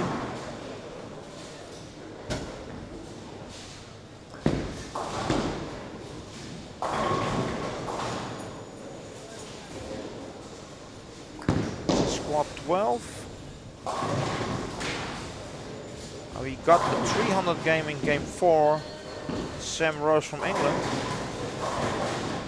While the leader after 4 games for sure is Lee Cocker with 1000 pins and a 250 average. Well, Malta Open, 28 players will qualify to the next final steps. Players 1 till 6 qualifying for final step 3. 7 till 12 going to final step 2, and all the other players are presented in final step 1 on Sunday. Sunday morning 9 o'clock, final step 1 starts. Outside of these 28 players we have 4 turbos who are in and 4 desperados, which make 36 players totally will show in the final steps on Sunday. Tomorrow we have 3 squads followed up by the Desperado squad. We're doing it also live. And the oil pattern we play on is from Kegel Bourbon Street.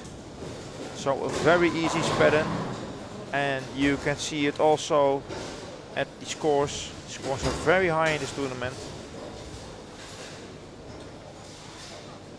So that's,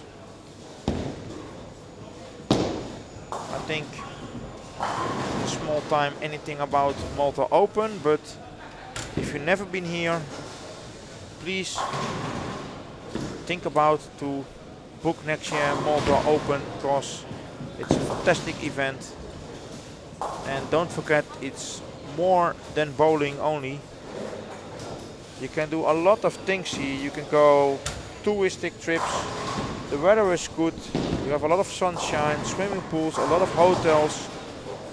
I think, yeah, most players here are in hotels, walking maybe maximum 5 till 6 minutes from here, from the bowling center. And the bowling center is at St. Julian's. That's in the middle of the discos, the bar dancings, whatever. You have also very quiet hotels where you can sleep very well. You have also hotels in the middle of the discos, of course, especially for the young guys. They make a lot of fun. And it's an easy pattern to play. You can score. You see a lot of different players here from different counties.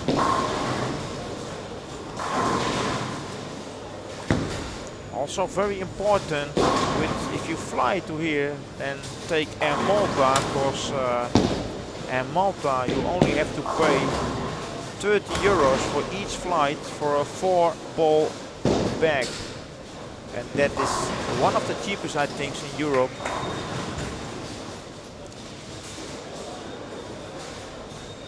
I know it for 90% sure, because I did myself a lot of flights to EBTs, etc., etc. And yeah, normally for extra luggage you have to pay a lot of money, or you have to put your bowling balls in your regular luggage and your clothes in your hand luggage.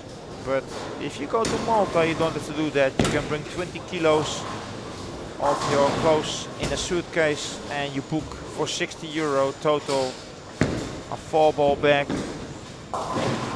15 pounds, maximum weight 32 pounds, and you can bring it here to Malta, and you can play this tournament next year.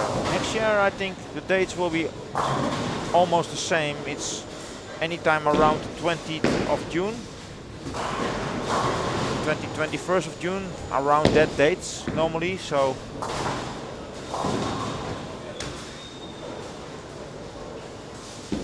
if I can give you any advice, then please play once Malta Open. You have to play that once in your life.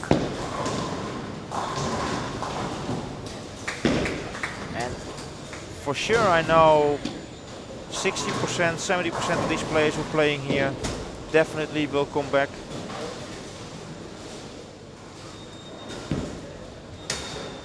In one of the other Malta Opens.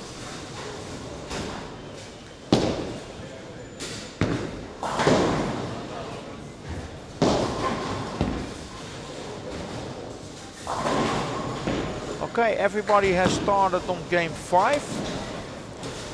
So I try to get the score updates and I'll be back in a moment.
Back with the scores. Score update after 4 games. Place 1, Lee Cocker, 1000, 250 average.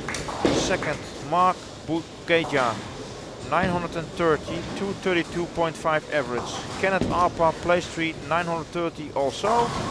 Melissa Swift is 4th now with 904. Place 5, Sua Bela, 876. Ranking Camilleri, 864, place 6, Sam Rose throws a 300 game and is on 863. Yarin Lawrence, place 8, 848. Daniel Balsom, place 9, 835. And on place 10 now is Giannis Constantinou with 829. Well, that are our best 10 players in this squad. Well, and take a look at the scores. The cut-off now for place 28 is 2680 pins. So 2680, you need to qualify for minimum final step 1.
The leader after today will be for sure Ramon Hilfing from the Netherlands. He's used 290, 227, 267, 228, 209, 278, 246, 255, 289, 248, 258 and 195. And he gets the top score of 2990 pins at 249.1 average.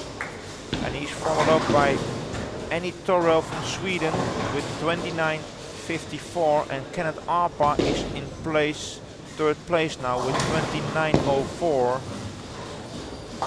Fourth place Darren Cundy from England, 2858.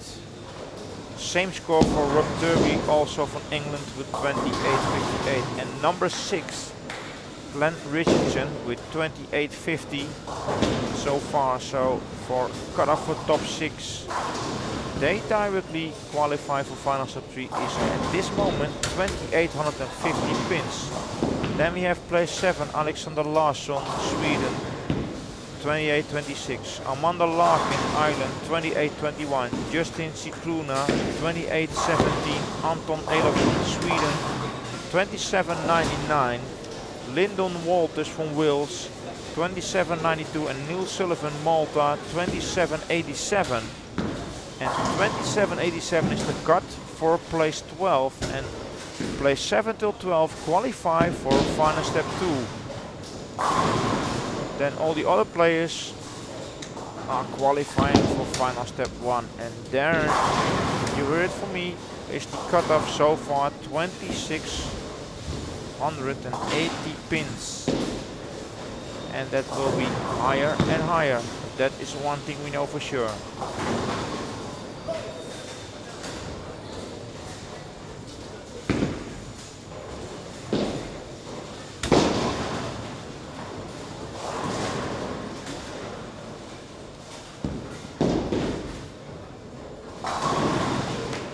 I expect the cut will be around 230, I think.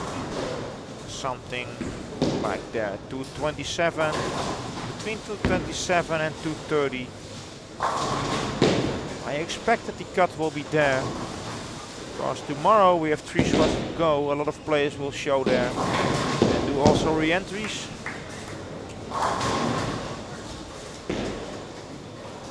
Wow. Lee Cocker in front of us a little bit struggling in this game. Maximum score could be only 207.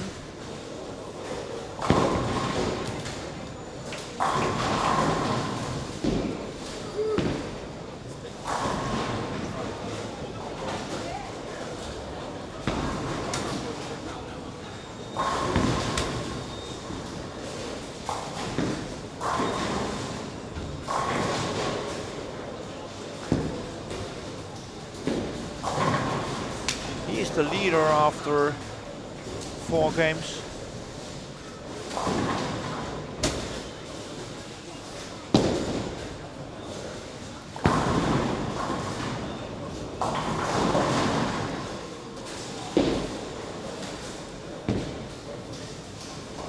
Let's take a look here. And now he has a gap there.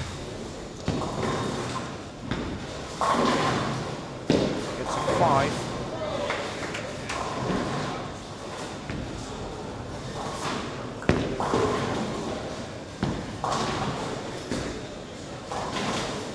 Picks from 3 and he shoots 190. That means you have 1190 pins over 5 games.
players are now in the last frame on these lanes. So we switch back to the other lanes. Here they are in frame 9 and 10.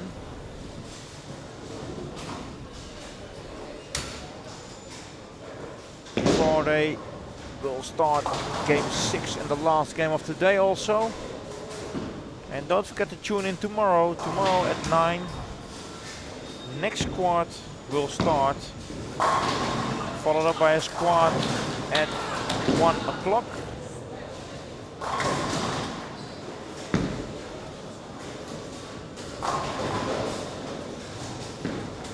And at 4 o'clock.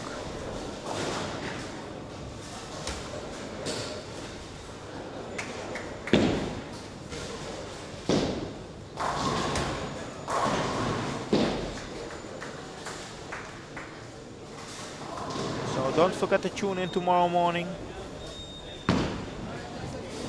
While wait for a scoreboard after 5 games. And then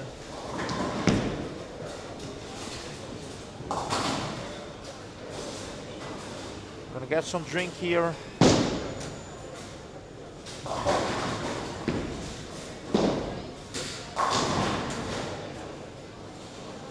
Directly behind this stream we will quit. Of course we will stop streaming. Of course you get our interview with the squad winner. Don't forget to show you that. And at this moment I think Lee Cocker is on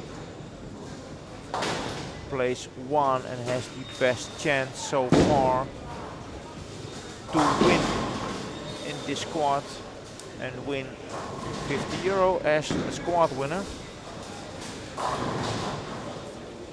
So I'll be back when I get the score updates after game 5.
So, getting the score updates after 5 games. The leader in this squad, Lee Cocker, England, 1190 pins.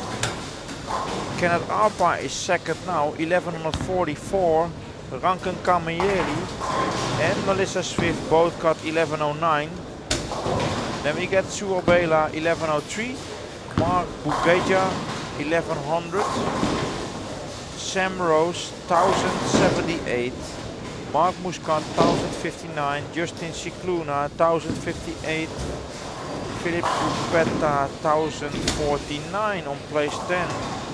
These are the best 10 players in this squad, so the leader 1190 is Lee Cocker. find out where's Lee now. Lee is playing now on lanes 13 and 14.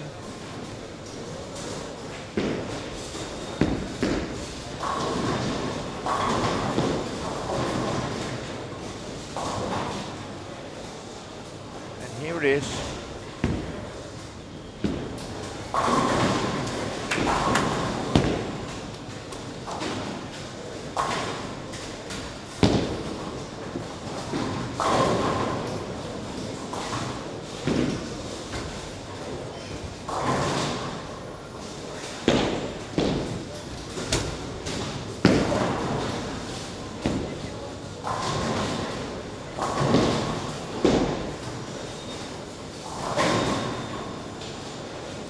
Right side of the screen, Lee Cocker, England. Kenneth Arpar is now on, I have to see where he is now. Oh, he's on lanes 19 and 20.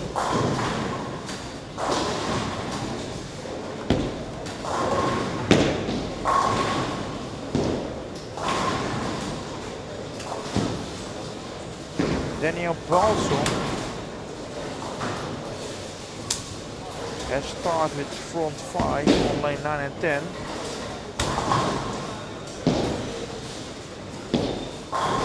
Sam Rose and Felipe Rupetta are on a 279 pace at this moment. They are now on lane 7 and 8.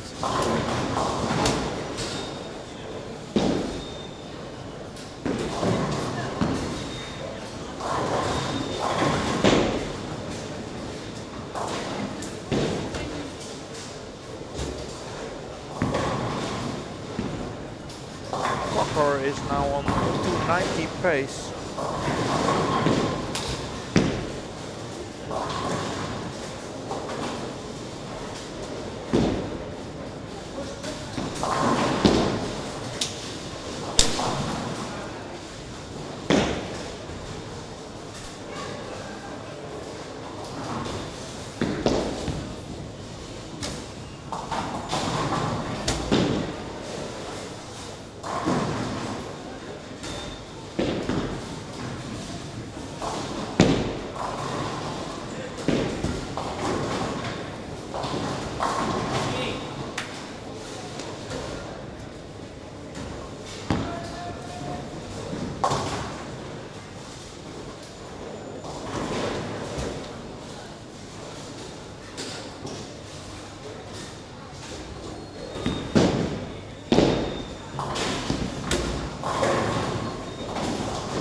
Last game of the day, followed up by interview with the squad winner.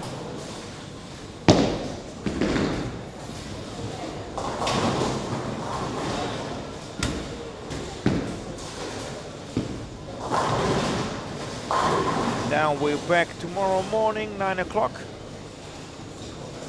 local time, and local time now is 23:20.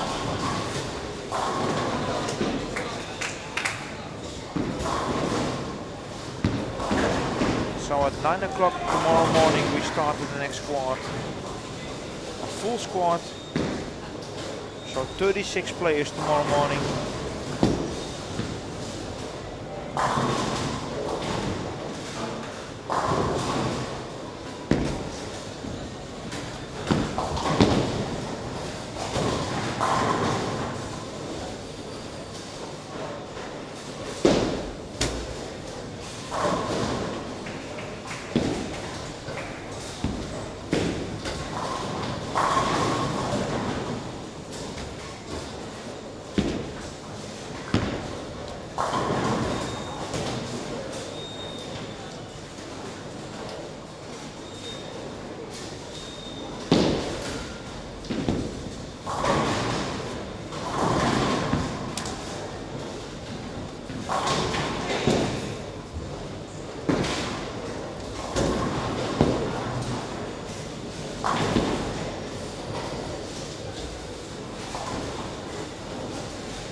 So no perfect game possible anymore in this last game.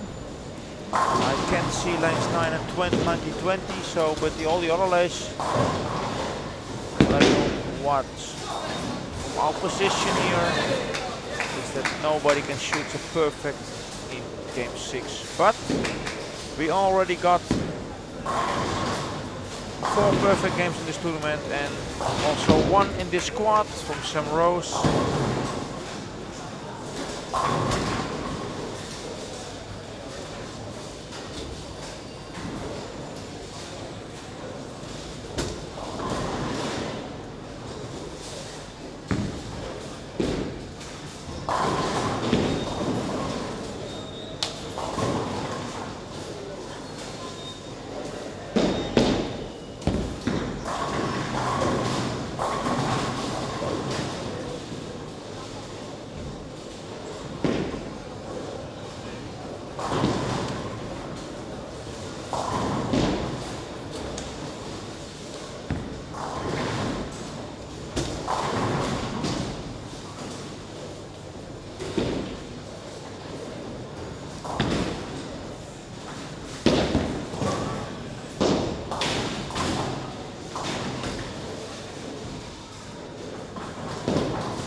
Here we go.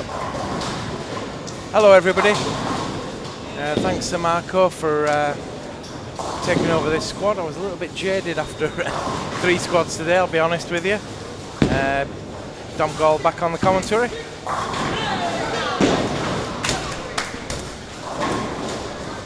I don't actually know too much about what's happened at the moment. Lee Cocker at the top with 238 average. And a sizable lead over Kenneth Harper. And it looks like Lee Cocker's going to take this squad from what I've been led to believe.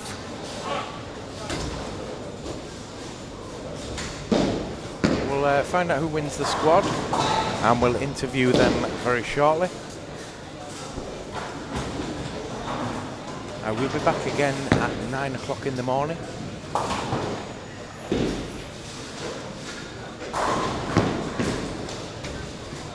What have I missed, everybody? Who's on the chat? Who's still up at this time? Sjord Winja? I'm not sure who that is.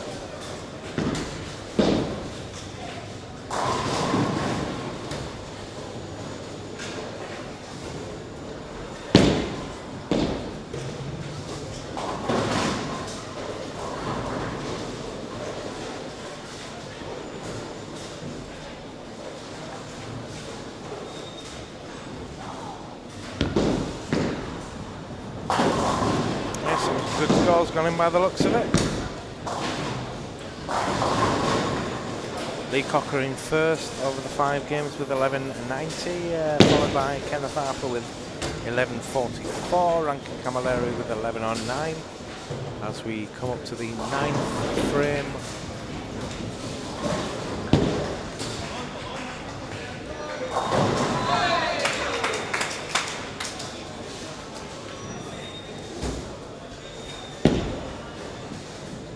Lee Cocker on 145 in the 8th with a couple of frames still to go.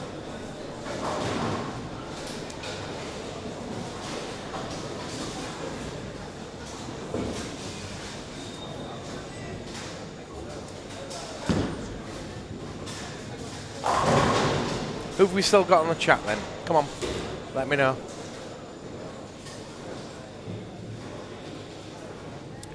We would like to take this chance to thank everybody for watching today. Hope you've enjoyed the shows. As I said, we'll be back at 9 o'clock in the morning.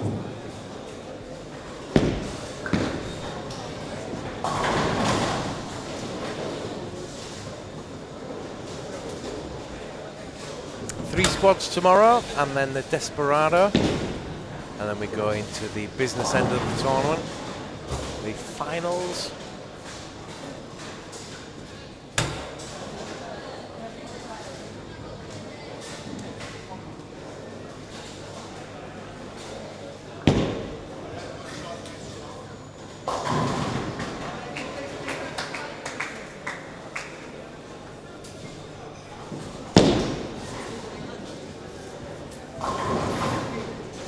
Still looking like Lee Cocker.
Right, Marco informs me it looks like Lee Cocker is going to be the squad winner, so we're just setting up the virtual studio ready for that.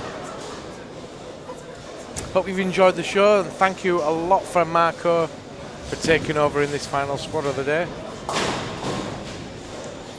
I personally was feeling a little bit jaded after 10 hours worth of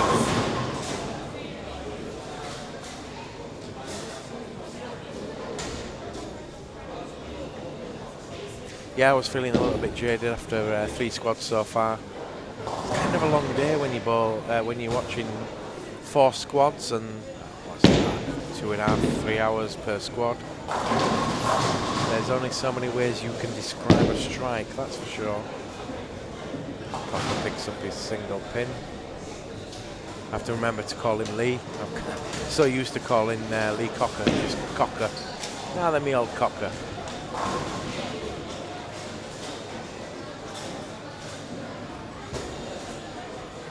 Thanks to everybody that stayed with us tonight.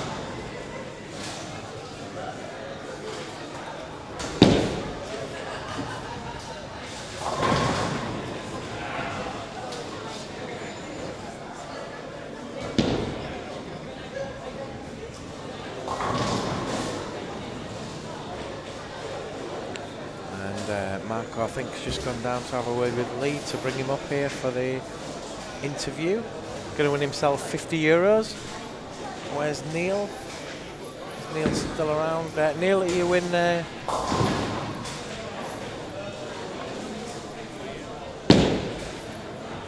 Have you got the €50, Neil?